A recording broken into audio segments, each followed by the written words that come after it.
আসসালামু আলাইকুম প্রিয় বন্ধুগণ। আর্কটিকে উত্তাপ, কানাডার সামরিক জাগরণ, নতুন সাজোয়া শক্তির খোঁজে কানাডা। আর্কটিকের বরফ যখন গলছে তার সঙ্গে সঙ্গে পাল্টে যাচ্ছে বৈশ্বিক শক্তির সমীকরণ। নতুন নৌপথ, প্রাকৃতিক সম্পদের সম্ভাবনা আর ভূ রাজনৈতিক প্রতিযোগিতা সব মিলিয়ে উত্তরের এই অঞ্চল এখন বিশ্ব রাজনীতির নতুন ফ্রন্ট লাইন। এই বদলে যাওয়া বাস্তবতায় নিজেদের অবস্থান শক্ত করতে মাঠে নামছে কানাডা, বিশেষ করে তাদের স্থলবাহিনীকে আধুনিক করার লক্ষ্যে। সম্প্রতি কানাডা সরকার ঘোষণা দিয়েছে তারা দ্রুত গতিতে, বিশেষ করে 250টি ট্রাকড আর্মড ভেহিকেল কেনার প্রক্রিয়ায় এগিয়ে নেবে। এএফপি সেই ভেহিকেল শুধু তাই নয়, এটি বহুদিনের নির্ভরযোগ্য সঙ্গী লিওপার্ড 2 ট্যাঙ্কের পূর্ণাঙ্গ বিকল্প খোঁজ শুরু করেছে কানাডা।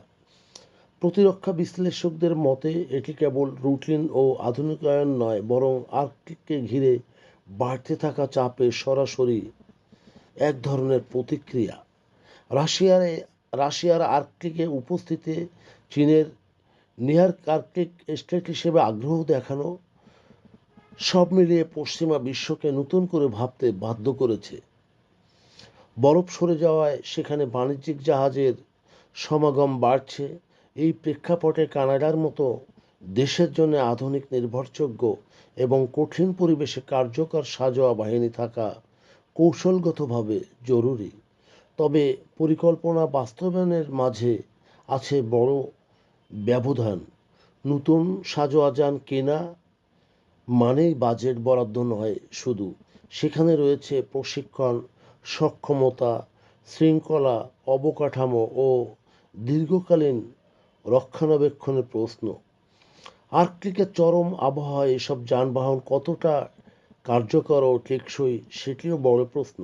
সব মিলিয়ে কানাডার এই উদ্যোগ, বিশেষ করে তাদের প্রতিরক্ষা নীতিতে এক গুরুত্বপূর্ণ পথ নির্দেশ করে। বিশেষ করে আর্কটিক যখন ধীরে ধীরে বৈশ্বিক প্রতিযোগিতার কেন্দ্রবিন্দুতে উপনীত হচ্ছে, তখন নতুন সাঁজোয়া শক্তি এবং তার বাস্তবায়ন কানাডাকে পেরোতে হবে। আর এই পেরোনোর পথ, সেখানে থাকবে বহু বাধা। তবে যাত্রা কতটা সফল হয় সেটাই আগামীতে দেখার বিষয়। প্রিয় বন্ধুগণ, যদি আমাদের এই তথ্য গল্প আপনার ভালো লাগে তাহলে লাইক এবং শেয়ার দিন, এবং আজ আমাদের সঙ্গে থাকার জন্য ধন্যবাদ। আমাদের ফলো দিন এবং সাবস্ক্রাইব করুন।